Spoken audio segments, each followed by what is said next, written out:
गौरवाणी प्रचारिणे निर्विशेष शून्यवादी पाश्चात्य देश तारिणे जय श्री कृष्ण चैतन्य प्रभु नित्यानंद श्री अद्वैता गदाधर श्रीवासादि गौरभक्तवृंद हरे कृष्ण कृष्ण कृष्ण हरे हरे हरे राम राम राम हरे हरे श्री चैतन्य मनोभीष्टं स्थापितं येन भूतले स्वयं रूप तथा मह्यं ददाति स्वपदान्तिकं वन्देऽहं श्रीगुरो श्रीयुतापदकमलं श्रीगुरुं वैष्णवांश्च श्रीरूपं साग्रजातं सहगणा रघुनाथान्वितं तं सजीवं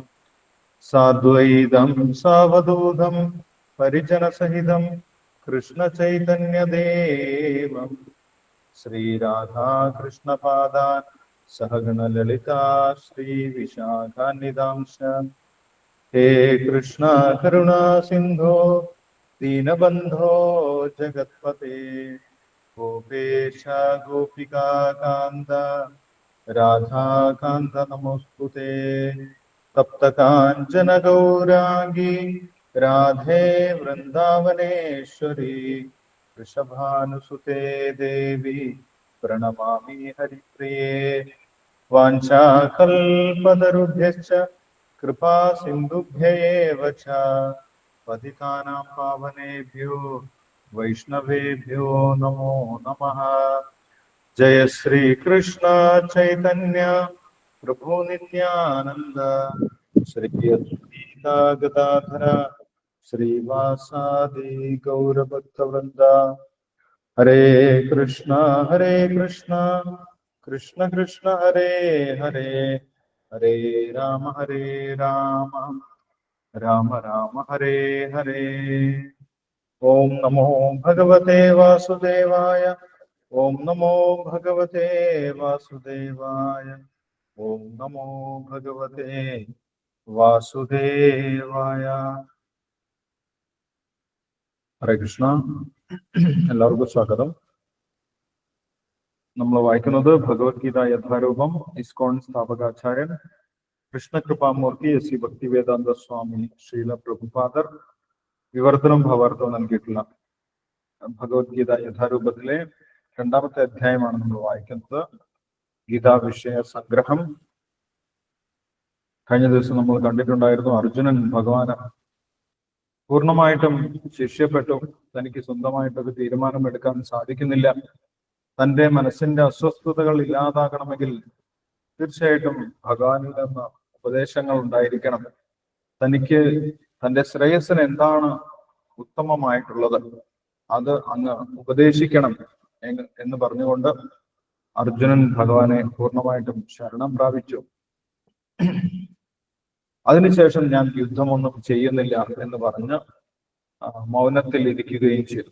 ആ സമയത്ത് ഭഗവാൻ പുഞ്ചിരിച്ചുകൊണ്ട് പ്രഹസന്നിവ ഭാരത, യാതൊരു സംശയവുമില്ലാതെ ഭഗവാന് ഭൗതികമായിട്ടുള്ള ഒരു വിഷയവും ബാധിക്കുകയില്ല എന്ന് നമുക്ക് മനസ്സിലാക്കാൻ സാധിക്കും.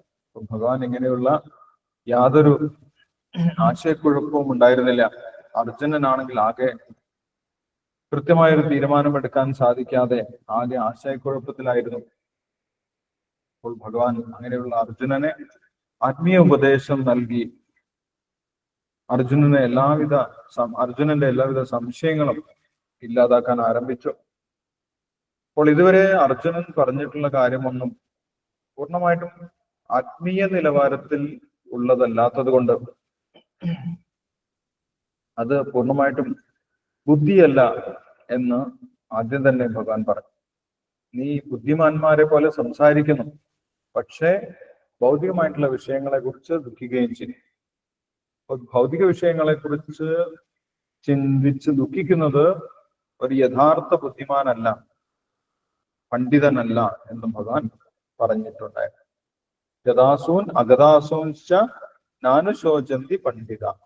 ആത്മീയ ജ്ഞാനം ലഭിച്ച ഒരു വ്യക്തിക്ക്, പണ്ഡിതന് ജീവിച്ചിരിക്കുന്നവരെ കുറിച്ചോ മരിച്ചവരെ കുറിച്ചോ വിലപിക്കേണ്ട ആവശ്യമില്ല. കാരണം ഒരു ജീവാത്മാവിനൊന്നും സംഭവിക്കുന്നില്ല എന്ന് ആ വ്യക്തിക്ക് അറിയാം. അതുകൊണ്ട് ആ വ്യക്തിക്ക് വിലാപം ഉണ്ടാവുകയില്ല.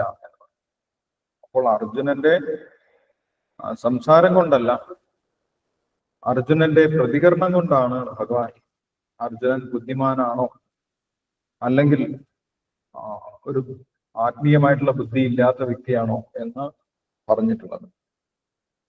അർജുനൻ ഒരുപാട് കാര്യങ്ങൾ പറഞ്ഞിട്ടുണ്ടായിരുന്നു. എന്നിട്ട് അർജുനൻ വിലപിക്കുകയും ചെയ്തു. അപ്പോൾ ഇങ്ങനെയുള്ള ഭൗതികമായിട്ടുള്ള വിലാപം യഥാർത്ഥ ബുദ്ധിമാന്റെ ലക്ഷണമല്ല. അർജുനൻ ആത്മീയ നിലവാരത്തിലുള്ള കാര്യമല്ല പറയുന്നത്, ഭൗതികമായിട്ടുള്ള കാര്യമാണ് പറയുന്നത് എന്ന് ഭഗവാൻ പറഞ്ഞിട്ടുണ്ടായിരുന്നു. അപ്പോൾ അത് ആത്മീയമായിട്ടുള്ള ജ്ഞാനം ഇല്ലാത്തത് കൊണ്ടാണ് എന്ന് മനസ്സിലാക്കി ഭഗവാൻ ആത്മാവിനെ കുറിച്ചുള്ള പ്രാഥമികമായിട്ടുള്ള കാര്യങ്ങൾ, ആത്മാവിനെ കുറിച്ച് അടിസ്ഥാനപരമായിട്ട് അറിഞ്ഞിരിക്കേണ്ട കാര്യങ്ങൾ, ഒരു വ്യക്തി തീർച്ചയായിട്ടും അറിഞ്ഞിരിക്കേണ്ട കാര്യങ്ങൾ ഭഗവാൻ ഉപദേശിക്കുകയാണ്. ആദ്യം തന്നെ ഭഗവാൻ പറഞ്ഞത്, ഈ ലോകത്ത് നമ്മൾ കാണുന്ന ഒരു വ്യക്തികളും ഭഗവാൻ ഉൾപ്പെടെ ഒരു വ്യക്തികളും ഒരിക്കലും ഇല്ലാതാകുന്നില്ല എന്ന് ഭഗവാൻ ആദ്യം തന്നെ പറഞ്ഞു കൊടുത്തു. 12ാമത്തെ ശ്ലോകത്തിൽ, നത്വേവാഹം ജാതുനാസം നത്വം നേമേ ജനാധിപാഹ ന ചൈവ ന ഭവിഷ്യാമ സർവേ വയമതത്പരം. ഒരാളും ഒരിക്കലും ഇല്ലാതാകുന്നില്ല. ഭഗവാൻ സ്വയം പറഞ്ഞു, ഞാനും. നത്വേവാഹം, ഞാനും നീയും ഈ കാണുന്ന രാജാക്കന്മാരാരും തന്നെ ഒരിക്കലും ഇല്ലാതാകുന്നവരല്ല. നമ്മളെല്ലാവരും നേരത്തെ ഉണ്ടായിരുന്നു, ഇപ്പോഴുണ്ട്, ഇനി ഭാവിയിലും എല്ലാ സമയത്തും ഉണ്ടാകും. നമ്മൾ ഒരിക്കലും ഇല്ലാതാകുന്ന അവസ്ഥയില്ല എന്നാണ് ഭഗവാൻ പറഞ്ഞിട്ടുള്ളത്. നചൈവ ന ഭവിഷ്യാമ സർവേ വയമതപരം. ഭാവിയിലും നമ്മൾ ഇല്ലാതാകുന്ന ഒരു സമയമില്ല എന്ന് ഭഗവാൻ പറഞ്ഞു. 2 പ്രാവശ്യം ന എന്ന് പറഞ്ഞിട്ടുണ്ട്. നചൈവ ന ഭവിഷ്യാമ സർവേ വയമതപരം. നമ്മൾ ഇല്ലാതാകുന്ന ഒരു കാലം ഇല്ല എന്ന് പറഞ്ഞു കഴിഞ്ഞാൽ എല്ലാവരും എല്ലാ സമയത്തും ഉണ്ട് എന്നാണ് പറഞ്ഞത്. എല്ലാവരും നിത്യന്മാരാണ്, എല്ലാവരും എല്ലാ കാലത്തും ജീവിച്ചിരിക്കുന്നവരാണ് എന്നാണ് ഭഗവാൻ പറയുന്നത്. മരണം കൊണ്ട് ഒരു വ്യക്തി ഇല്ലാതാകുന്നില്ല എന്ന് ഭഗവാൻ ഇവിടെ പ്രഖ്യാപിക്കുകയാണ്. അതുകൊണ്ട് മരണത്തിനെ കുറിച്ച് നീ വിലപിക്കേണ്ട ആവശ്യമില്ല എന്നാണ് ഭഗവാൻ പറയുന്നത്. അർജുനന്റെ വിലാപം എന്തായിരുന്നു? മരിച്ചു പോകും, എന്റെ ബന്ധുക്കളൊക്കെ മരിച്ചു പോകും, ഇല്ലാതാകും, ഞാൻ അവരെ കൊല്ലാൻ പോവുകയാണ്, ഞാൻ കാരണം അവരെല്ലാവരും ഇല്ലാതാകും. ഇപ്പൊ ഭഗവാൻ പറയുന്നത് എന്താണ്? നിനക്കൊരിക്കലും അവരെ ഇല്ലാതാക്കാൻ സാധിക്കുകയില്ല. കാരണം അവരെല്ലാവരും നിത്യന്മാരാണ്, എല്ലാവരും നിത്യന്മാരാണ്, നീയും ഞാനും ഈ കാണുന്ന എല്ലാവരും. മാത്രമല്ല മരിച്ചു പോയാലും അവര് എവിടെയും അലിഞ്ഞൊന്നും പോകുന്നില്ല. അവരുടെ വ്യക്തിത്വത്തോടുകൂടി വേറെ വേറെയായിട്ട് അവര് നിലനിൽക്കുമെന്നാണ് പറയുന്നത്. അതുകൊണ്ടാണ് ഭഗവാൻ ഓരോരുത്തരെയും എടുത്തു പറഞ്ഞത്. നത്തേവാഹം ജാതുനാസം നത്വം നേമേ ജനാധിപാഹ ന ചൈവ ന ഭവിഷ്യാമ സർവേ വയമതപരം. നീയാണെങ്കിലും ഞാനാണെങ്കിലും ഈ കാണുന്ന രാജാക്കന്മാർ ആരാണെങ്കിലും അവരെല്ലാവരും ഇനി ഭാവിയിൽ എല്ലാ സമയത്തും നിലനിൽക്കുന്നവരാണ്. അവരൊരിക്കലും ഇല്ലാതാവുകയോ അല്ലെങ്കിൽ അലിഞ്ഞു പോവുകയോ ഒന്നുമില്ല എന്ന് ഭഗവാൻ വ്യക്തമാണ്. ഇനി ഒരു ജീവൻ എന്താണ് സംഭവിക്കുന്നത് എന്നുള്ള കാര്യം, ശരീരത്തിൽ ജീവൻ എന്താണ് സംഭവിക്കുന്നത് എന്നുള്ള കാര്യം അടുത്ത ശ്ലോകത്തിൽ 13ാമത്തെ ശ്ലോകത്തിൽ പറയുന്നുണ്ട്. 13ാമത്തെ ശ്ലോകമാണ് നമ്മൾക്ക് ഇന്ന് വായിക്കേണ്ടത്. 13ാമത്തെ ശ്ലോകം വായിക്കാം. ദേഹിനോസ്മിൻ യഥാ ദേഹേ കൗമാരം യൗവനം ജരാ തഥാ ദേഹാന്തര പ്രാപ്തിർ ധീരസ്തത്ര ന മുഹ്യതി. 2 കാര്യങ്ങൾ ഇവിടെ ഭഗവാൻ പറയുന്നുണ്ട്, ദേഹത്തിനെ കുറിച്ചും ദേഹിയെ കുറിച്ചും. അപ്പൊ അതെന്താണ് പറയുന്നത് നമ്മൾക്ക് നോക്കാം. വിവർത്തനവും ഭാവാർത്ഥം വായിക്കാം 13ാമത്തെ ശ്ലോകത്തിന്റെ. അതിനുശേഷം നമ്മൾക്ക് ശ്രീലപ്രഭാകരൻ എന്താണ് പറയുന്നത് എന്നുള്ള കാര്യം ഡിസ്കസ് ചെയ്യാം. 13ാമത്തെ ശ്ലോകം വായിച്ചോളൂ. ഹരേ കൃഷ്ണ. വായിച്ചോട്ടെ പ്രഭുജി? വായിച്ചോളൂ. ദേഹിനോ അസ്മിൻ യഥാ ദേഹേ കൗമാരം യൗവനം ജരാ തഥാ ദേഹാന്തര പ്രാപ്തി ധീരസ്തഥാ ന മുഹതി. ശരീരസ്ഥനായ ആത്മാവ് ബാല്യത്തിൽ നിന്ന് യൗവനത്തിലേക്കും പിന്നെ വാർദ്ധക്യത്തിലേക്കും കടന്നതുപോലെ മരണശേഷം മറ്റൊരു ശരീരത്തിലേക്ക് പ്രവേശിക്കുന്നു. സമചിത്തനായ ഒരാൾക്ക് ഈ പരിണാമത്തെ പറ്റി സംഭ്രമം ഉണ്ടാവില്ല. ശ്രീല പ്രഭുപാദ് കി ജയ്. ഭാവാർത്ഥം: ഓരോ ജീവസത്തും ഓരോ വ്യക്തിഗത ജീവാത്മാവാകയാൽ നിമിഷം തോറും ശരീരം രൂപാന്തരപ്പെട്ടുകൊണ്ടിരിക്കുന്നു. ചിലപ്പോൾ കുട്ടിയായിട്ടും യുവാവായിട്ടും വൃദ്ധനായിട്ടും കാണപ്പെടുന്നു. എന്നാൽ ആത്മാവ് മാറ്റമില്ലാതെ നിലകൊള്ളുന്നു. ഈ ജീവാത്മാവ് മരണാന്തരം പുതിയൊരു ശരീരമെടുക്കുന്നു. അടുത്ത ജന്മത്തിൽ അതിന് തീർച്ചയായും ആത്മീയമായോ ഭൗതികമായോ ആയ മറ്റൊരു ശരീരം ഉണ്ടാകും. അങ്ങനെയിരിക്കെ അത്രയധികം ഉത്കണ്ഠ കൊള്ളുന്ന ഭീഷ്മദ്രോണാദികളുടെ മരണത്തെ ചൊല്ലി അർജുനൻ വിലാപിക്കേണ്ടതില്ല. മറിച്ച് പഴകിപ്പോയ ശരീരങ്ങൾക്ക് പകരം പുതു ചൈതന്യം ഉൾക്കൊള്ളുന്നവയെ അവർക്ക് സ്വീകരിക്കാൻ കഴിയുമെന്നതിൽ സന്തോഷിക്കുകയാണ് വേണ്ടത്. ഈ ജന്മത്തിൽ ചെയ്തിട്ടുള്ള കർമ്മങ്ങൾക്ക് അനുയോജ്യമായി വിവിധ സുഖഭോഗങ്ങളും ക്ലേശങ്ങളും അനുഭവിക്കാനിട തരുന്ന ഇത്തരം ദേഹാന്തര പ്രാപ്തികൾ ഒന്നുകിൽ ഭീഷ്മർക്കും ദ്രോണർക്കും അവർ മഹാത്മാരായതുകൊണ്ട് അടുത്ത ജന്മത്തിൽ ആത്മീയമായ ശരീരം ലഭിക്കും. അല്ലെങ്കിൽ ഉപരിലോകങ്ങളിൽ ഉത്കൃഷ്ടമായ ഭൗതിക സുഖങ്ങൾ ആസ്വദിക്കുന്നതിനുതകുന്ന ശരീരമെങ്കിലും ലഭിക്കും. എങ്ങനെയായാലും ദുഃഖിക്കാനില്ല. ജീവാത്മാവ്, പരമാത്മാവ്, ഭൗതിക പ്രകൃതി, ആത്മീയ പ്രകൃതി എന്നിവയുടെ വ്യവസ്ഥയെക്കുറിച്ച് പൂർണ്ണമായി അറിവ് നേടിയ വ്യക്തിയെ ധീരൻ അഥവാ സമചിത്തതയുള്ള ആൾ എന്ന് പറയും. അങ്ങനെയുള്ള ഒരാൾക്ക് ശരീര പരിണാമങ്ങളെ പറ്റി വ്യാമോഹം ഉണ്ടാവില്ല. ജീവാത്മാവിനെ തുണ്ടുകളാക്കി വിഭജിക്കാൻ സാധ്യമല്ല എന്ന കാരണത്താൽ അതിനെക്കുറിച്ച് മായാവാദികളുടെ അദ്വൈത സിദ്ധാന്തം സ്വീകാര്യമല്ല. വ്യക്തികളെ വിഭജിച്ചെടുക്കുന്ന പരമാത്മാവിന് തന്നെ പരിണാമം ആരോപിക്കലാവും ഇത്. പരമാത്മാവ് പരിണാമത്തിന് വിധേയമല്ലാത്തതാണെന്ന തത്വത്തിന് വിരുദ്ധമാകുന്നു. ഗീത പ്രഖ്യാപിക്കുന്നത് പോലെ പരമസത്തയുടെ അംശങ്ങൾ ശാശ്വതങ്ങളത്രേ. ഭൗതിക പ്രകൃതിയിലേക്ക് താഴാൻ പ്രവണതയുള്ളത് കൊണ്ട് അവയെ അക്ഷരങ്ങൾ എന്ന് വിളിക്കുന്നു. ഈ അംശങ്ങൾ എന്നെന്നും മുക്തിക്ക് ശേഷവും വ്യക്തിഭാവത്തോടെ തന്നെ ഇരിക്കും. പരമദിവ്യോത്തമ പുരുഷനോടുകൂടി ജ്ഞാനവും ആനന്ദവും തികഞ്ഞ ശാശ്വത ജീവിതമായിരിക്കും അതിനുശേഷം അവരുടേത്. എല്ലാ ശരീരത്തിലും കുടികൊള്ളുന്ന പരമാത്മാവിനെ പ്രതിഫലന സിദ്ധാന്തം വഴി വിവരിക്കാം. അദ്ദേഹം ജീവാത്മാവിൽ നിന്നും വ്യത്യസ്തനാണ്. വെള്ളത്തിൽ കാണുന്ന ആകാശത്തിന്റെ പ്രതിബിംബം സൂര്യചന്ദ്രന്മാരെയും നക്ഷത്രങ്ങളെയും ഉൾക്കൊള്ളുന്ന നക്ഷത്രങ്ങൾ ജീവാത്മാക്കളെ പോലെയാണ്. പരമാത്മാവിനെയാണെങ്കിൽ സൂര്യനോടോ ചന്ദ്രനോടോ ഉപമിക്കാം. ഇവിടെ അംശികമായ ജീവാത്മാവ് അർജുനനെ പ്രതിനിധീകരിക്കുന്നു. പരമാത്മാവ് ശ്രീകൃഷ്ണ ഭഗവാനും അവരെ ഒരേ നിലയിൽ ഗണിക്കാൻ പാടില്ല. ഇത് 4-ാം അധ്യായത്തിൽ ആരംഭത്തിൽ വ്യക്തമാക്കുന്നുണ്ട്.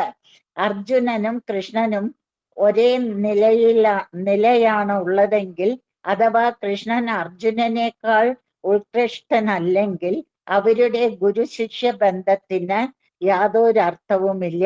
ആ രണ്ടുപേരും മായാമോഹിതരാണെന്നിരിക്കെ ഒരാൾ ഗുരുവും മറ്റൊരാൾ ശിഷ്യനും ആകേണ്ടതില്ലല്ലോ. മായാബന്ധനായ ഒരാൾക്ക് ആധികാരികമായ ഉപദേഷ്ടാവാകാനുള്ള അർഹതയില്ല. അത്തരത്തിലുള്ള ഉപദേശങ്ങൾ നിരർത്ഥങ്ങളും നിരർത്ഥകങ്ങളുമാണ്. ഈ പരിതസ്ഥിതിയിൽ സർവേശ്വരനായ ശ്രീകൃഷ്ണ ഭഗവാൻ മായാമോഹത്തിൽപ്പെട്ട ജീവാത്മാവായ അർജുനനേക്കാൾ സ്മൃതികൃഷ്ടനാണെന്നതിൽ സമൃദ്ധ ആകൃഷ്ടനാണെന്നതിൽ സംശയത്തിനിടയില്ല. ഹരേ കൃഷ്ണ പ്രഭുജി, ഞാൻ മലയാളം വീട്ടിൽ എഴുതി പഠിച്ചിട്ടുള്ളതാണ്. അതുകൊണ്ട് വായിച്ചപ്പോ കുറെ തെറ്റുണ്ടാവും, ക്ഷമിക്കുക. യെസ്, മാതാജിയുടെ പേര് പറയൂ. എന്റെ പേര് ഇനിഷ്യേറ്റഡ് നെയിം വൃന്ദാവനേശ്വരി വിനോദിനി ദേവിദാസി. ശരിക്കുള്ള പേര് Vinodini. Okay, thank you Mataji, നന്നായിട്ട് തന്നെ വായിച്ചു. ഹരേ കൃഷ്ണ. ഹരേ കൃഷ്ണ. Thank you പ്രഭുജി. ഞാൻ ബാംഗ്ലൂരിൽ നിന്നാണ്. ഇവിടെ കന്നഡ ഇംഗ്ലീഷും ഒക്കെയാണ് ഞാൻ പഠിച്ചിരിക്കുന്നത്. ഓ, മാതാജി നന്നായിട്ട് മലയാളം വായിച്ചു. കറക്റ്റാണ്. ഓക്കെ പ്രഭുജി. അത് ഞാന് തൃശ്ശൂരില് ഇത് ഭക്തിശാസ്ത്രിക്കും ഭക്തി വൈഭവയ്ക്കും മലയാളത്തിൽ ചേർന്നു. അതുകൊണ്ടാണ് എനിക്ക് ഇത്രയെങ്കിലും വായിക്കാൻ പറ്റിയത്. ഹരേ Krishna പ്രഭുജി, thank you so much. അപ്പോൾ ഭഗവാൻ പറയുന്നത് രണ്ട് കാര്യങ്ങളെ വേർതിരിച്ച് ഭഗവാൻ ഇവിടെ പറഞ്ഞ് മനസ്സിലാക്കുകയാണ്. ഈ അധ്യായത്തിന് സാധാരണഗതിയിൽ സാഖ്യയോഗം എന്ന് പറയാറുണ്ട്. ഭഗവാൻ ഇപ്പോൾ ഉപദേശിക്കുന്ന ഭാഗം സാഖ്യയോഗമാണ്, അല്ലെ? സാഖ്യയോഗം എന്ന് പറഞ്ഞു കഴിഞ്ഞാൽ കാര്യങ്ങളെ വിശദീകരിച്ച് വിശ്ലേഷിച്ച് പഠിക്കുന്നതിനെയാണ്. വിശ്ലേഷിച്ച് പഠിക്കുക എന്ന് പറഞ്ഞു കഴിഞ്ഞാൽ അനലൈസ് ചെയ്ത് പഠിക്കുക. ഓരോന്നും തമ്മിലുള്ള വ്യത്യാസം എന്താണ് എന്ന് തിരിച്ച് പഠിക്കുന്നതിനെയാണ്, വേർതിരിച്ച് പഠിക്കുന്നതിനെയാണ് സാഖ്യയോഗം എന്ന് പറയുന്നത്. അപ്പൊ ഇവിടെ സാഖ്യയോഗ തത്വങ്ങളാണ് ഭഗവാൻ പറയുന്നത്. അതുകൊണ്ട് ഇവിടെ ഭഗവാൻ രണ്ട് കാര്യങ്ങൾ പറയുന്നത്, അല്ലെ? എന്തൊക്കെയാണ് ഈ ശ്ലോകത്തിൽ പറയുന്നത്? ദേഹിനോസ്മിൻ യഥാ ദേഹേ കൗമാരം യൗവനം ജരാ തഥാ ദേഹാന്തര പ്രാപ്തിർ ധീരസ്തത്ര ന മുഹ്യതി. രണ്ട് കാര്യങ്ങൾ എന്തൊക്കെയാണ് ഭഗവാൻ പറഞ്ഞത്? ഒന്ന് ദേഹി എന്ന് പറഞ്ഞു, രണ്ടാമത് ദേഹേ എന്ന് പറഞ്ഞു, അല്ലെ? ഇപ്പൊ രണ്ടാണ്. ദേഹി, ദേഹം. ദേഹിനോസ്മിൻ യഥാ ദേഹേ എന്നാണ് പറഞ്ഞിട്ടുള്ളത്. അപ്പൊ ദേഹവും ദേഹിയും ഒന്നല്ല, രണ്ടാണെന്ന് നമ്മൾക്ക് മനസ്സിലാക്കാൻ സാധിക്കും. കാരണം ഭഗവാൻ വേർതിരിച്ചാണ് പറഞ്ഞിട്ടുള്ളത്. ദേഹിനോസ്മിൻ യഥാ ദേഹേ. ദേഹം എന്ന് പറഞ്ഞു കഴിഞ്ഞാൽ എന്താണെന്ന് നമ്മൾക്കറിയാം, അല്ലെ? നമ്മുടെ ശരീരം നമ്മൾക്ക് ഏറ്റവും പരിചയമുള്ളതാണ്. നമ്മുടെ ഈ കാണുന്ന, പുറമെ കാണുന്ന ഈ കണ്ണ്, മൂക്ക്, നാക്ക്, തൊക്ക് ഒക്കെയുള്ള തല, കാല്, കൈകാലുകളൊക്കെയുള്ള ശരീരം, അതാണ് ദേഹം എന്ന് നമ്മൾക്കൊക്കെ അറിയാം. ദേഹി എന്താണ്? ദേഹിയാണ് അതിനകത്തിരിക്കുന്ന ജീവൻ, അല്ലെ? ജീവാത്മാവ്, ഈ ശരീരത്തിനെ ഓടിക്കുന്ന, ശരീരത്തിനെ ജീവൻ നൽകുന്ന, ശരീരത്തിനെ പ്രവർത്തിപ്പിക്കുന്ന വ്യക്തി, അതാണ് ദേഹി എന്ന് പറയുന്നത്. ഒരു കാറും ആ കാറിനകത്തിരിക്കുന്ന ഡ്രൈവറും പോലെ രണ്ടും വ്യത്യസ്തമാണ്. കാറിന്റെ ഡ്രൈവറും വ്യത്യസ്തമായതുപോലെ ശരീരത്തിനകത്തിരിക്കുന്ന ഈ ജീവനും ജീവാത്മാവും വ്യത്യസ്തമാണ് എന്നുള്ള കാര്യങ്ങളുടെ ഭഗവാൻ വ്യക്തമാക്കുന്നതാണ്. എന്താണ് വ്യത്യാസമെന്നും ഇവിടെ ഭഗവാൻ പറയുന്നുണ്ട്. ഭാവാർത്ഥത്തിൽ ശ്രീല പ്രഭുപാദർ വിശദീകരിക്കുന്നു. ശരീരവും ആ ദേഹിയും ജീവാത്മാവും തമ്മിലുള്ള വ്യത്യാസം എന്താണ്? വ്യത്യാസം ദേഹിനോസ്മിൻ അസ്മിൻ ദേഹേ. അസ്മിൻ ദേഹേ എന്ന് പറഞ്ഞു കഴിഞ്ഞാൽ ഈ ദേഹത്തിൽ. ദേഹിനോ അസ്മിൻ യഥാ ദേഹേ കൗമാരം യൗവനം ജരാ തഥാ ദേഹാന്തര പ്രാപ്തിർ ധീരസ്തത്ര ന മുഹ്യതി. ദേഹത്തിന് ഒരുപാട് മാറ്റങ്ങൾ സംഭവിക്കുന്നുണ്ട്. ദേഹത്തിന് എന്തൊക്കെ മാറ്റം സംഭവിക്കും? കൗമാരം, യൗവനം, ജര. ദേഹം ഒരിക്കലും എല്ലാ സമയത്തും ഒരേപോലെ നിൽക്കുന്നില്ല. ദേഹം അങ്ങനെ മാറിക്കൊണ്ടിരിക്കുന്നതാണ്, അല്ലെ? നമ്മൾ പണ്ട് കാലത്ത് കുറെ വർഷം മുന്നേ, ഒരു 10-30 വർഷം മുന്നേ, അല്ലെങ്കിൽ 40 വർഷം മുന്നേ ചെറിയ കുട്ടികളായിരുന്നു, ശൈശവ ശരീരമായിരുന്നു, അല്ലെ? ആ ശരീരം മാറി കൗമാരാവസ്ഥയിലേക്ക് വളർന്നു. കൗമാരത്തിൽ നിന്ന് പിന്നെ യൗവനത്തിലേക്ക് വന്നു. യൗവനത്തിൽ നിന്ന് വാർദ്ധക്യത്തിലേക്ക് വന്നു. അപ്പോൾ ആ മാറ്റം മുഴുവൻ സംഭവിച്ചിട്ടുള്ളത് ആർക്കാണ് എന്ന് വ്യക്തമായിട്ട് അറിയണം എന്നാണ് ഭഗവാൻ പറയുന്നത്. അത് ആർക്കാണ് മാറ്റം സംഭവിച്ചിട്ടുള്ളത്? ദേഹത്തിനാണ് കൗമാരവും യൗവനവും ജരയും ഒക്കെ ഉള്ളത്. അപ്പോൾ അതിനകത്തിരിക്കുന്ന ദേഹിക്കോ, ആ ജീവാത്മാവിനോ? ജീവാത്മാവാണ് ആക്ച്വലി നമ്മൾ. ഞാൻ എന്ന് പറയുന്നത് ജീവാത്മാവാണ്. ഞാൻ ഇരിക്കുന്ന ശരീരമാണ് ഈ ശരീരം എന്ന് പറയുന്നത്. ജീവാത്മാവിന് ഒരു മാറ്റവും സംഭവിക്കുന്നില്ല. നമ്മള് പണ്ട് കാലത്ത് ചെറുപ്പത്തിൽ ഞാൻ എന്ന് പറഞ്ഞ അതേ ഞാൻ തന്നെയാണ് ഇപ്പോഴും ഞാൻ എന്ന് പറയുന്നത്. ആ പറയുന്ന വ്യക്തിക്കൊരു വ്യത്യാസവുമില്ല. പക്ഷെ ശരീരം മാറി. ശരീരത്തിന് എന്ത് സംഭവിച്ചു? കൗമാരം, യൗവനം, ജനം ഇങ്ങനെ മാറിക്കൊണ്ടിരിക്കുകയാണ്. അതുപോലെ തന്നെയാണ് ദേഹാന്തര പ്രാപ്തി എന്നാണ് ഭഗവാൻ പറയുന്നത്. അപ്പൊ ഭഗവാൻ പറയുന്ന വാക്ക് ദേഹാന്തര പ്രാപ്തി എന്നാണ്. മരണം എന്ന് ഭഗവാൻ പറയുന്നില്ല, മരിച്ചുപോയി എന്ന് പറയുന്നില്ല. മരണം എന്ന് കേൾക്കുന്ന സമയത്ത് നമ്മൾ വിചാരിക്കും ഇല്ലാതായി പോയി. പക്ഷെ ഭഗവാൻ ഇവിടെ ഉപയോഗിക്കുന്ന വാക്ക് എന്താണ്? ദേഹാന്തര പ്രാപ്തി. ദേഹിനോസ്മിൻ യഥാദേഹേ കൗമാരം യൗവനം ജര. ദേഹത്തിനാണ് കൗമാരവും യൗവനവും ജരയൊക്കെ സംഭവിക്കുന്നത്. പക്ഷേ ദേഹി അതിനകത്ത് ഒരേപോലെ തന്നെ ഇരിക്കുകയാണ്. ഞാൻ എന്ന് പറയുന്ന ആള്, പണ്ട് ഞാൻ എന്ന് പറഞ്ഞ അതേ ആള് തന്നെയാണ് ഇപ്പോഴും ഞാൻ എന്ന് പറയുന്നത്. അപ്പോൾ നമ്മൾക്ക് എന്തെങ്കിലും മാറ്റം തോന്നിയോ? ഒരു മാറ്റവും തോന്നിയില്ല. എത്ര പെട്ടെന്നാണ് കാലം കഴിഞ്ഞു പോയത് എന്നാണ് നമ്മൾ വിചാരിക്കുന്നത്, അല്ലെ? എത്ര പെട്ടെന്നാണ് കാലം കഴിഞ്ഞു പോയത്. കുട്ടികളായിട്ട് ഓടിക്കളിച്ച് നടന്നു, പിന്നീട് സ്കൂളിലൊക്കെ പോയി, പിന്നെ പഠിച്ചു, പിന്നെ ജോലി നേടി, അല്ലെങ്കിൽ കല്യാണം കഴിച്ചു, വീടുകളിലായി, കുട്ടികളായി. എത്ര പെട്ടെന്നാണ് കാലം കഴിഞ്ഞത്. അതേ നമ്മൾ തന്നെയാണ് ചെറുപ്പത്തിൽ കളിച്ച അതേ നമ്മൾ തന്നെയാണ് ഇപ്പോൾ വീടുകളിൽ കുട്ടികളായിട്ട് ഇരിക്കുന്നത്. അല്ലെങ്കിൽ കുട്ടികളുടെ കല്യാണം കഴിഞ്ഞ കുട്ടികൾക്ക് കുട്ടികളായിട്ട് ഇരിക്കുന്നത്. അതേ ഞാൻ തന്നെയാണ്, ഒരു വ്യത്യാസമില്ല. പക്ഷെ എന്താണ് വ്യത്യാസപ്പെട്ടത്? എന്താണ് മാറിയത്?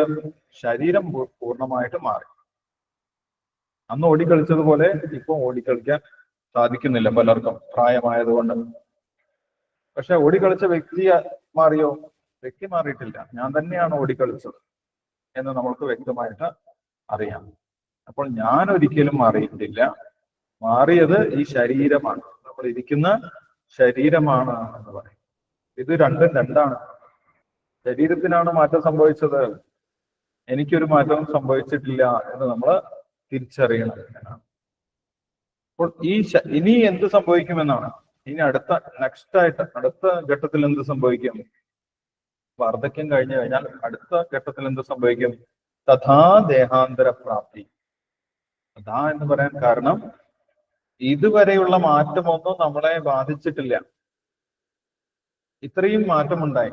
നമ്മുടെ ചെറിയ കുട്ടിയായിരുന്ന ശരീരം വളർന്നു വലുതായി വാർദ്ധക്യത്തിലെത്തി. എന്നാലും നമ്മൾക്ക് എന്തെങ്കിലും മാറ്റം തോന്നിയോ? ഞാൻ വേറൊരാളായി മാറിയോ? ഇല്ല, ഞാൻ അതേ ആളായിട്ട് തന്നെയാണ് ഇരിക്കുന്നത്. ഈ ശരീരം മാറിയത് നമ്മൾ അറിഞ്ഞോ? ശരീരം മാറിയതും നമ്മൾ അറിഞ്ഞില്ല. അതങ്ങനെ തുടർച്ചയായിട്ട് മാറിക്കൊണ്ടിരിക്കുകയാണ്. ഓരോ ദിവസം കഴിയുന്നതോറും മാറിക്കൊണ്ടിരിക്കുക. നമ്മൾ എന്തെങ്കിലും അറിയുന്നുണ്ടോ? നമ്മൾ ഒന്നും അറിയുന്നില്ല. തഥാ ദേഹാന്തര പ്രാപ്തി. അതേപോലെ തന്നെയാണ് ദേഹാന്തര പ്രാപ്തി എന്ന് പറയുന്നത്. നമ്മൾ അറിയില്ല, അത് സ്വാഭാവികമായിട്ട് നടന്നോളും. ഏതുപോലെ? ചെറുപ്പത്തിൽ നിന്ന് നമ്മൾ വളർന്നതുപോലെ അതേപോലെ തന്നെ ഈ ശരീരത്തിൽ നിന്ന് ജീവൻ വേറൊരു ശരീരത്തിലേക്ക് പോകും. അത്രയേ ഉള്ളൂ. നമ്മളൊന്നും അറിയുപോലും ഇല്ല. വളരെ ലളിതമായിട്ട് പോകുമെന്നാണ്. അതേപോലെ വേറൊരു ശരീരത്തിലേക്ക് പോകുമെന്നാണ് പറയുന്നത്. ജീവൻ ഒരു ശരീരത്തിൽ നിന്ന് വേറൊരു ശരീരത്തിലേക്ക് പോവുകയാണ് ചെയ്യുന്നത്. തഥാ ദേഹാന്തര പ്രാപ്തി. നമ്മൾ കഴിഞ്ഞ ദിവസം വായിച്ചു ഭാഗവതത്തിൽ.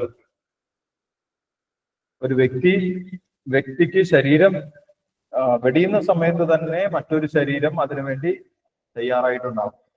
മറ്റൊരു ഗർഭപാത്രം ആ ജീവന് വേണ്ടി റെഡി ആയിട്ടുണ്ടാവും, അല്ലെ? നമ്മളിന്ന് വായിച്ചിട്ടുണ്ടായിരുന്നു. തൃണജലൂകേന എന്നാണ് നമ്മൾ പറഞ്ഞത്. ഒരു പുഴുവിനെ പോലെ. ഒരു പുഴു ഒരു ഇലയിൽ നിന്ന് മറ്റൊരു ഇലയിലേക്ക് സഞ്ചരിക്കുന്നത് പോലെ. ആ പുഴുവിന് എന്തെങ്കിലും മാറ്റം വരുമോ? ഒരു മാറ്റം വരില്ല. ഒരില മാറി ഒരിലയിൽ നിന്ന് മാറി മറ്റൊരു ഇലയിലേക്ക് പോയി. അതേപോലെ ജീവൻ ഈ ശരീരത്തിൽ നിന്ന് വേറൊരു ശരീരത്തിലേക്ക് പോവുകയാണ് ചെയ്യുന്നത്. അതിനെയാണ് മരണം എന്ന് പറയുന്നത്. ജീവൻ ഒന്നും സംഭവിക്കുന്നില്ല എന്നാണ് ഇവിടെ ഭഗവാൻ പറയുന്നത്. തഥാ ദേഹാന്തരം പ്രാപ്തി. ശരീരത്തിന് മാത്രമേ കൗമാരവും യൗവനവും ജഡയൊക്കെ ബാധിക്കുന്നുള്ളൂ. ജീവാത്മാവിന് ഒരു മാറ്റവും സംഭവിക്കുന്നില്ല. ജീവാത്മാവ് നേരെ വേറൊരു ശരീരത്തിലേക്ക് പോവുകയാണ് ചെയ്യുന്നത്. ദേഹാന്തര പ്രാപ്തി എന്നാണ് ഭഗവാൻ പറയുന്നത്. ദേഹാന്തരം, ദേഹം മാറി, അന്തരം വേറൊരു ശരീരം സ്വീകരിക്കും. ദേഹാന്തര പ്രാപ്തി എന്നാണ് പറയുന്നത്. ഇതിനാണ് മരണം എന്ന് പറഞ്ഞിട്ട് നമ്മൾ വലിയ പ്രശ്നമുണ്ടാക്കുന്നത്. അതത്ര പ്രശ്നമൊന്നും ഉണ്ടാക്കാനുള്ള കാര്യമല്ല എന്നാണ് ഇവിടെ ഭഗവാൻ പറയുന്നത്. ഇത് വ്യക്തമായിട്ട് മനസ്സിലാക്കിയ ഒരു വ്യക്തിയാണ് ധീരൻ എന്ന് ഭഗവാൻ പറയുന്നത്. ആരാണ് ധീരൻ? അല്ലെ, രാത്രി വെളിച്ചമൊന്നുമില്ലാതെ ഒറ്റയ്ക്ക് നടന്നു വന്നു കഴിഞ്ഞാൽ നമ്മൾ പറയും വലിയ ധൈര്യശാലിയാണ്. ഭഗവാൻ ആരെയാണ് ധീരൻ എന്ന് പറയുന്നത്? ഈ ജീവനൊന്നും സംഭവിക്കുന്നില്ല എന്ന് മനസ്സിലാക്കിയ വ്യക്തിയാണ് ധീരൻ എന്ന് ഭഗവാൻ പറയുന്നത്. അങ്ങനെ മനസ്സിലാക്കിയാൽ എന്താണ് ഗുണം? ആ വ്യക്തിക്ക് മരണത്തെക്കുറിച്ച് ഭയമുണ്ടാവില്ല. ആ മരണം എന്ന് പറഞ്ഞു കഴിഞ്ഞാൽ എന്തായാലും എന്ത് സംഭവിക്കും? ഒന്നുകിൽ എനിക്ക് ഉയർന്ന ഒരു തരം ശരീരം കിട്ടും, എന്റെ പ്രവൃത്തിക്ക് അനുസരിച്ച് വേറൊരു ശരീരം കിട്ടും. അത്രയേ ഉള്ളൂ ദേഹാന്തര പ്രാപ്തി എന്ന് പറഞ്ഞു കഴിഞ്ഞാൽ. അതുകൊണ്ട് മരണത്തിനെ കുറിച്ച് വിലപിക്കേണ്ട ആവശ്യമില്ല എന്നാണ് അർജുനോട് പറയുന്നത്. അർജുനൻ ഇത്രയും നേരം മരണത്തിനെ കുറിച്ചാണ് വിലപിച്ചത്. എന്റെ ബന്ധുക്കള് സ്വജനം ഹി കഥം ഹത്വ സുഖിനസ്യാമ മാധവ. എന്റെ ബന്ധുക്കളൊക്കെ കൊന്നു കഴിഞ്ഞിട്ട് എനിക്ക് എങ്ങനെ സുഖം കിട്ടും? ഭഗവാൻ പറയുന്നത് ആ ശരീരം നീ നശിപ്പിച്ചാലും അവർക്കൊന്നും സംഭവിക്കുന്നില്ല, അവർക്ക് ദേഹാന്തരപ്രാപ്തി ഉണ്ടാകും എന്നാണ് ഭഗവാൻ പറയുന്നത്. അപ്പൊ ഇത് മനസ്സിലാക്കിയ ഒരു വ്യക്തിയാണ് ധീരൻ എന്ന് ഭഗവാൻ വിളിക്കുന്നത്. ധീരസ്തത്ര ന മുഹ്യതി. ആ ധീരന്റെ പ്രത്യേകത എന്താണ്? മരണസമയത്തും അദ്ദേഹത്തിന് യാതൊരു ഉത്കണ്ഠയും ഉണ്ടാകില്ല. ഉത്കണ്ഠയില്ലാതെ മരിക്കാൻ സാധിക്കും. ഉത്കണ്ഠയില്ലാതെ അടുത്ത ശരീരത്തിലേക്ക് അദ്ദേഹത്തിന് പോകാൻ സാധിക്കും. അത് ഭീഷ്മദേവൻ കാണിച്ചു തന്നു. അല്ലെ, ഭീഷ്മരൊക്കെ മരിച്ചു പോകുമെന്ന് പറഞ്ഞിട്ടാണ് അർജുനൻ വിലപിക്കുന്നത്. അപ്പോൾ ഇവിടെ ഭാവാർത്ഥത്തിൽ ശ്രീല പ്രഭാകർ പറയുന്നുണ്ട്, ഭീഷ്മദേവനൊക്കെ ഉയർന്ന വ്യക്തികളായതുകൊണ്ട് അവർക്ക് ഒന്നുകിൽ ആത്മീയ ശരീരം കിട്ടും, അല്ലെങ്കിൽ ഭൗതികമായിട്ടുള്ള ശരീരം കിട്ടും. അപ്പോൾ ശ്രീല പ്രഭാകർ രണ്ടു തരം ശരീരത്തിനെ കുറിച്ചും അവിടെ പറയുന്നുണ്ട്. എല്ലാ ശരീരവും ഒരേപോലെ അല്ല എന്നുള്ള കാര്യം പറയുന്നുണ്ട്. അത് നമുക്ക് നോക്കാം. ഇപ്പൊ ധീരൻ ആരാണെന്ന് ശ്രീല പ്രഭാകർ വിശദീകരിക്കുന്നുണ്ട് ഭാവാർത്ഥത്തിൽ. എന്താണ് ധീരൻ?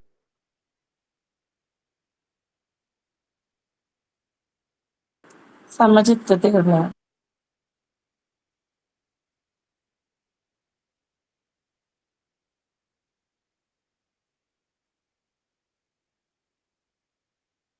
ധീരൻ ആരാണ്? ധീരൻ എന്ന് ശ്രീല പ്രഭാകർ വിശദീകരിക്കുന്നുണ്ട് വളരെ വ്യക്തമായിട്ട്. എന്തൊക്കെ അറിഞ്ഞിരിക്കണം?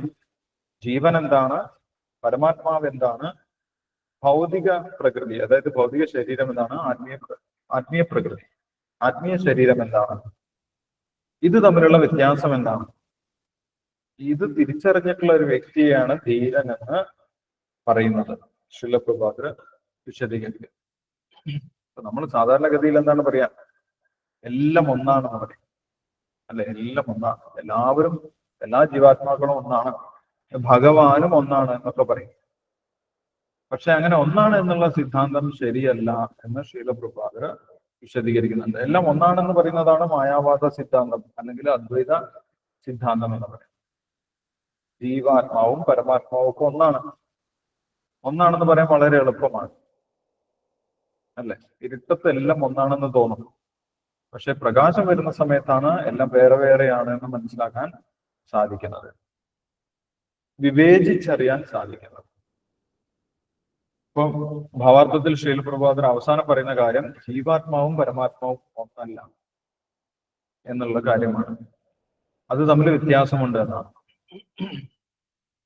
മായാവാദ സിദ്ധാന്തത്തിൽ അല്ലെങ്കിൽ അദ്വൈത സിദ്ധാന്തത്തിൽ പറയുന്നത് പരമാത്മാവ് മായയിൽ പെട്ടുപോകുന്ന സമയത്താണ് ജീവാത്മാവായിട്ട് മാറുന്നത്.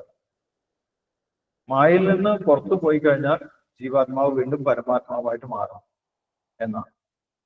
അതൊരിക്കലും ശരിയല്ല എന്നുള്ള കാര്യം ശ്രീല പ്രഭാതർ വിശദീകരിക്കുന്നുണ്ട്. കാരണം പരമാത്മാവിന് ഒരിക്കലും മാറ്റം വരുന്നില്ല. പരമാത്മാവ് ഒരിക്കലും ഭൗതിക പ്രകൃതിയിൽ പെട്ടുപോകുന്നില്ല.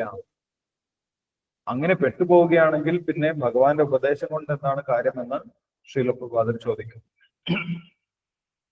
ഭഗവാൻ അർജുനെ പോലെ ഒരു മായയിൽപ്പെട്ട വ്യക്തിയാണെങ്കിൽ പിന്നെ ഭഗവാൻ പറയുന്ന വാക്കുകളും തെറ്റിപ്പോകും.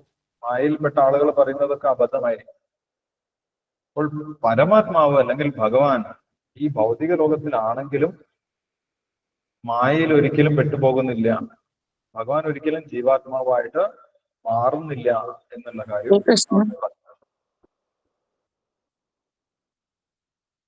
ഹരേ കൃഷ്ണ. കേൾക്കുന്നില്ലല്ലോ വ്യക്തമായിട്ട് പ്രഭുജി. ഹരേ കൃഷ്ണ. കേൾക്കുന്നുണ്ടല്ലോ, കേൾക്കുന്നുണ്ട് കേട്ടോ. ഓക്കെ. അപ്പോൾ ഇവിടെ പ്രധാനമായിട്ടും ഭാവാർത്ഥത്തിൽ 3 കാര്യങ്ങൾ തമ്മിലുള്ള വ്യത്യാസമാണ് ശ്രീല പ്രഭുപാദർ പറഞ്ഞിട്ടുള്ളത്. എന്തൊക്കെയാണെന്ന് മനസ്സിലായോ? എന്തൊക്കെ തമ്മിലുള്ള വ്യത്യാസമാണ് നമ്മൾ അറിയേണ്ടതെന്നാണ് പറയുന്നത്. ഒരു ധീരൻ ആയി കഴിഞ്ഞാൽ എന്തിനെ കുറിച്ചെല്ലാം തമ്മിലുള്ള വ്യത്യാസം അറിഞ്ഞിരിക്കണം. മനസ്സിലായോ? ജീവാത്മാവ്, പരമാത്മാവ്, ഭൗതിക പ്രകൃതി, ആത്മീയ പ്രകൃതി, അതിന്റെ വ്യത്യാസങ്ങൾ അറിയണം.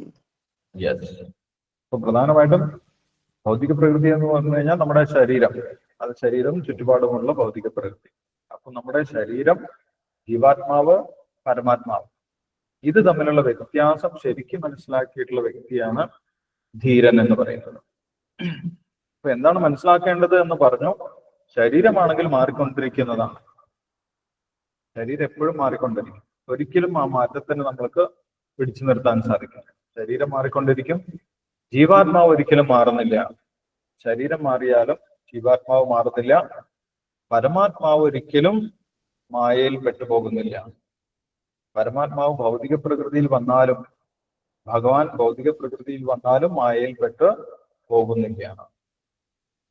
ഇതറിഞ്ഞ വ്യക്തി ഒരിക്കലും മരണത്തിനെ കുറിച്ച് ചിന്തിച്ച് ദുഃഖിക്കുന്നില്ല എന്നാണ് പറയുന്നത്, അല്ലെ? അപ്പോൾ എന്തുകൊണ്ട് ദുഃഖിക്കേണ്ടതില്ല? കാരണം ഈ ശരീരം വെടിഞ്ഞാലും അവർക്ക് വേറൊരു ശരീരം കിട്ടും. ഭീഷ്മദേവർക്കൊക്കെ എന്ത് ശരീരമാണ് കിട്ടിയത് എന്ന് നമ്മൾക്കറിയാം, അല്ലെ? ഭാഗവതത്തിൽ ആ പ്രഥമ സ്കന്ധത്തിൽ തന്നെ പറയുന്നുണ്ട്. ഭീഷ്മദേവർക്ക് ആത്മീയ ശരീരം കിട്ടി. ഭീഷ്മദേവൻ അവസാനം ശരീരം വെടിയുന്ന സമയത്ത് ഭഗവാൻ തന്നെ നേരെ മുന്നിൽ പോയി നിന്നിട്ടുണ്ടായിരുന്നു. അപ്പോൾ ഭഗവാനെ കുറിച്ച് ഓർത്തുകൊണ്ട് തിരിച്ചു പോകാൻ ഭീഷ്മദേവർക്ക് സാധിച്ചു. ഭീഷ്മദേവൻ അവസാന സമയത്ത് ഭഗവാന്റെ ഏത് രൂപമാണ് ഓർത്തത് എന്നൊക്കെ ഭാഗവതത്തിൽ പറയുന്നുണ്ട്, അല്ലെ? ആർക്കെങ്കിലും ഓർമ്മയുണ്ടോ? ചതുർബാഹുവായിട്ടുള്ള രൂപം. ഭഗവാന്റെ പാർത്ഥസാരഥി രൂപം, അല്ലെ? ഭഗവാൻ ഭഗവത്ഗീത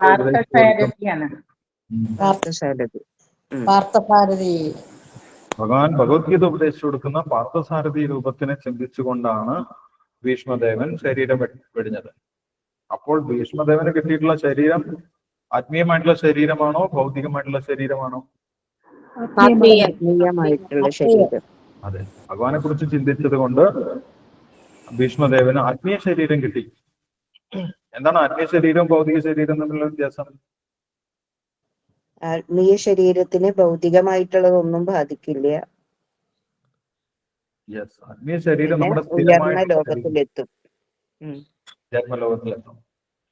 ആത്മീയ ശരീരം നമ്മുടെ സ്ഥിരമായിട്ടുള്ള ശരീരമാണ്. അത് കിട്ടിക്കഴിഞ്ഞാൽ പിന്നെ മാറ്റേണ്ട ആവശ്യമില്ല. അത് നമ്മുടെ സ്വന്തം ശരീരമാണ്. യത് ഗത്വാ ന നിവർത്തന്തേ. അത് കിട്ടിക്കഴിഞ്ഞാൽ പിന്നെ തിരിച്ച് വേറൊരു ശരീരം എടുക്കേണ്ട ആവശ്യമില്ല. അത് നമ്മുടെ പെർമനന്റ് ആയിട്ടുള്ള സ്വന്തം സ്വത്താണ്, ആത്മീയമായിട്ടുള്ള നമ്മുടെ ശരീരം. ഭൗതിക ശരീരം നമ്മുടെ സ്വന്തം ശരീരമല്ല. അതുകൊണ്ട് നമ്മൾക്ക് അത് മാറി മാറി എടുക്കേണ്ടി വരും. അതാണ് വ്യത്യാസം, ആത്മീയ ശരീരം ഭൗതിക ശരീരം തമ്മിലുള്ള വ്യത്യാസം. ഇങ്ങനെയുള്ള ഈ വ്യത്യാസങ്ങളൊക്കെ തിരിച്ചറിഞ്ഞ് അത് ബോധ്യപ്പെട്ട വ്യക്തിയെയാണ് ഭഗവാൻ എന്തെന്ന് വിളിക്കുന്നത്? ധീരൻ ധീരൻ എന്ന് വിളിക്കുന്നത്. ധീരൻ, ആ ധീരന്റെ പ്രത്യേകതയും ഭഗവാൻ പറയുന്നുണ്ട്. ആ ധീരന്റെ പ്രത്യേകത ഭഗവാൻ പറയുന്നുണ്ട്. എന്താണ് ധീരന്റെ പ്രത്യേകത?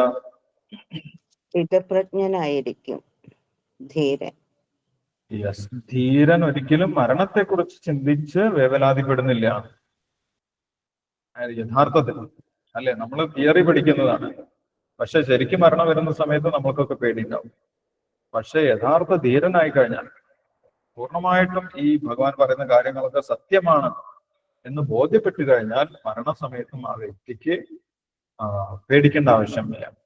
ഭീഷ്മദേവൻ അങ്ങനെ ഒരു ധീരനാണ് അല്ലെ. അതേപോലെ ധീരനായിട്ട് പറയുന്നത് ഭാഗവതത്തിൽ ധീരനായിട്ട് പറയുന്നത് ധൃതരാഷ്ട്രൻ. ഇപ്പോൾ ഭഗവത്ഗീത കേട്ടുകൊണ്ടിരിക്കുന്ന ധൃതരാഷ്ട്രൻ അവസാനം ധീരനായി എന്നാണ് പറയുന്നത്. വിദുരന്റെ ഉപദേശം കേട്ടു. വിദുരൻ പറഞ്ഞു, നിങ്ങൾ ഇപ്പോഴും ഇങ്ങനെ കൊട്ടാരത്തിൽ ആ ഭീമൻ ഉരുട്ടി തരുന്ന ചോറും കൊണ്ട് ഇരിക്കുകയാണോ? നിങ്ങൾ ആത്മാവിനെ കുറിച്ച് ചിന്തിക്കണ്ടേ? നിങ്ങൾക്ക് തിരിച്ചു പോകണ്ടേ ഭഗവാന്റെ അടുത്തേക്ക് എന്നൊക്കെ പറഞ്ഞ സമയത്ത് ധൃതരാഷ്ട്രൻ എല്ലാം ഉപേക്ഷിച്ചു പോയി. അദ്ദേഹം സ്ഥിതപ്രജ്ഞനായി ധീരനായിട്ട് ശരീരം വെടിഞ്ഞു. അല്ലെ, അപ്പോൾ ആത്മീയമായിട്ടുള്ള കാര്യം മനസ്സിലാക്കി ഞാൻ ഒരിക്കലും ഇല്ലാതാകുന്നില്ല എന്ന് ബോധ്യപ്പെട്ട വ്യക്തിയാണ് ധീരൻ എന്ന് പറയുന്നത്. ധീരസ്തത്ര ന മുഹ്യതി.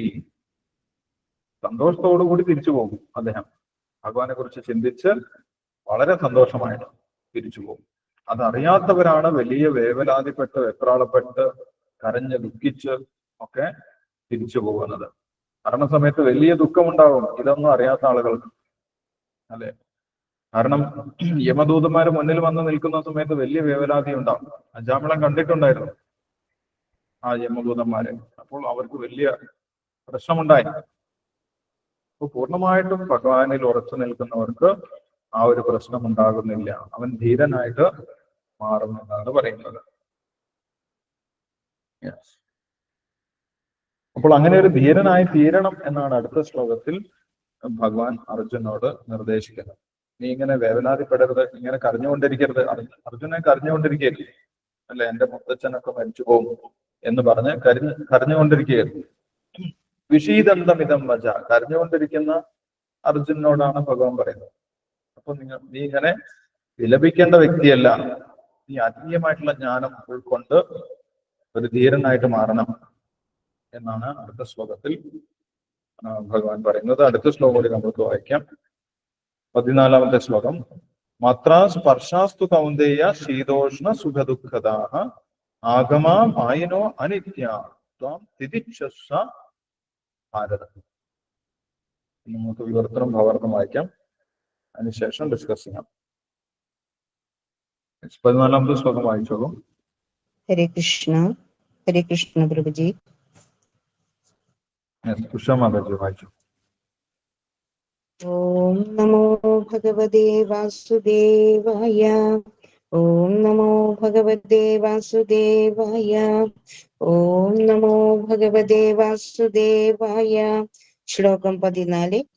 മാത്രാ സ്പർശാസ്തു കൗന്ദേയ ശീതോഷ്ണ സുഖ ദുഃഖതാഃ ആഗമാപായിനോ അനിത്യ സ്ഥാം സ്ഥിതിഷ്വസ്വഭാരതാം. ഹേ കുന്തിപുത്ര, ക്ഷണികങ്ങളായ സുഖദുഃഖങ്ങളുടെ വരവും പോക്കും മഞ്ഞുകാലത്തിന്റെയും വേനൽക്കാലത്തിന്റെയും ഗതിവിഗതികൾ പോലെയത്രേ. ഇന്ദ്രിയാനുഭൂതികളിൽ നിന്ന് അവയുണ്ടാകുന്നു. ഹേ ഭാരത, അവയെ അസ്വസ്ഥനാകാതെ സഹിക്കാൻ ഒരാൾ പഠിക്കണം. ഭാവാർത്ഥം. തന്റെ കർത്തവ്യ നിർവഹണത്തിനിടയിൽ ഉണ്ടാകുന്ന ക്ഷണികങ്ങളായ സുഖദുഃഖങ്ങളുടെ വരവും പോക്കും സഹിക്കാൻ ഒരാൾ പഠിക്കണം. കൊടും തണുപ്പുള്ള മാഘമാസത്തിലും ജനുവരി, ഫെബ്രുവരി പ്രാതസ്നാനം ചെയ്യണമെന്നാണ് വൈദിക നിയമം. വലിയ തണുപ്പുള്ള കാലമാണത്. എങ്കിലും മതപ്രമാണങ്ങളിൽ അടിയുറച്ച് വിശ്വാസമുള്ള ഒരു വ്യക്തി പ്രാതസ്നാനത്തിനെ വിസമ്മതിക്കുന്നില്ല. വേനൽ ചൂട് ഏറ്റവും അസഹ്യമാകുന്ന മെയ്, ജൂൺ മാസങ്ങളിലും കുടുംബിനികൾ അടുക്കളപ്പണി നടത്തുന്നു. കാലാവസ്ഥ മൂലമുണ്ടാകുന്ന അസൗകര്യങ്ങളെ വകവയ്ക്കാതെ ഓരോരുത്തരും സ്വന്തം കടമ നിറവേറ്റേണ്ടതുണ്ട്. അതുപോലെ യുദ്ധം ചെയ്യുക എന്നത് ക്ഷത്രിയരുടെ ധർമ്മമാണ്. സുഹൃത്തുക്കളോടോ ബന്ധുക്കളോടോ യുദ്ധം ചെയ്യേണ്ടി വന്നാലും തന്റെ നിയതകർമ്മങ്ങളിൽ നിന്നും വ്യതിചലിക്കാൻ പാടില്ല. വിജ്ഞാനവേദിയിലേക്ക് ഉയരാൻ വേണ്ടി ഒരാൾ തനിക്ക് വിധിക്കപ്പെട്ട ധാർമ്മിക നിയമങ്ങൾ അനുസരിക്കുക തന്നെ വേണം. ജ്ഞാനം കൊണ്ടും ഭക്തി കൊണ്ടും മാത്രമേ മനുഷ്യനെ മായാബന്ധങ്ങളിൽ നിന്ന് മുക്തിയുള്ളൂ. അർജുനനെ സംബോധന ചെയ്യാൻ ഉപയോഗിച്ച രണ്ടു പേരുകളും ഇവിടെ പ്രാധാന്യം അർഹിക്കുന്നു.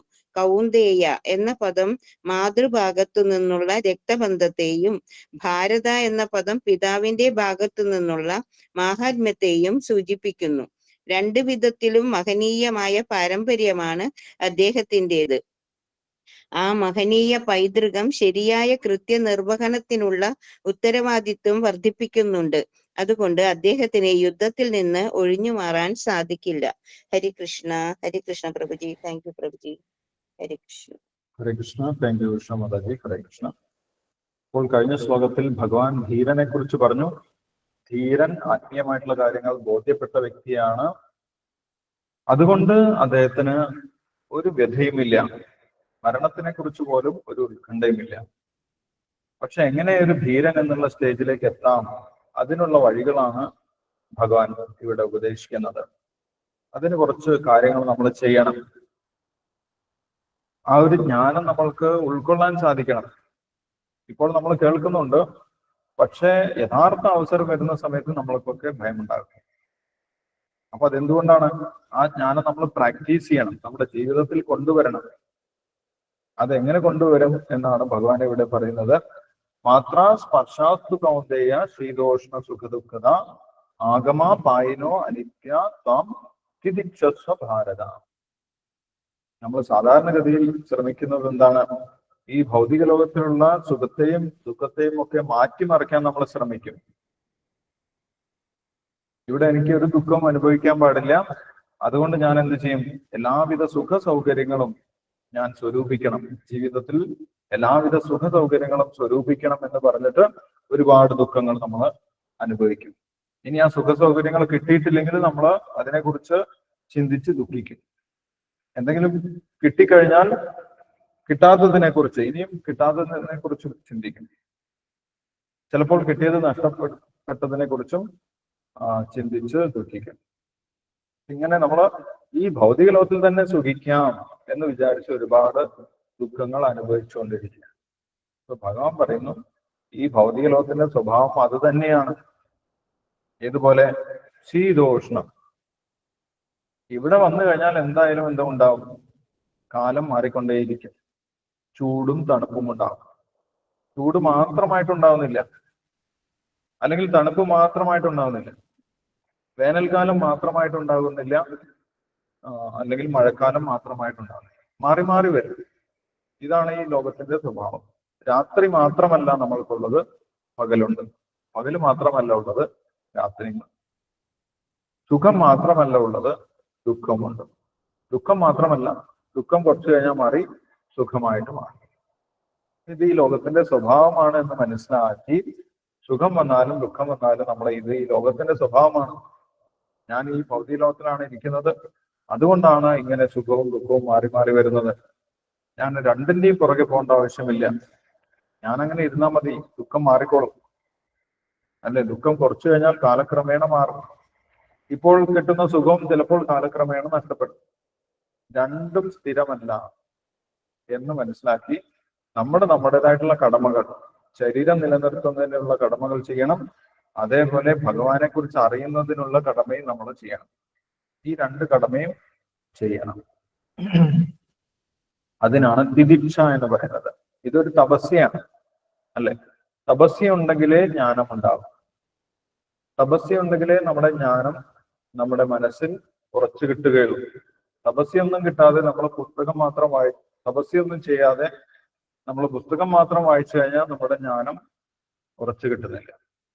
അപ്പോൾ ജ്ഞാനം ഉറച്ചു കിട്ടാൻ വേണ്ടി, ആത്മീയമായിട്ടുള്ള ജ്ഞാനം ഉറച്ചു കിട്ടാൻ വേണ്ടി ഭഗവാൻ പറയുന്ന ഒരു തപസ്യയാണ്.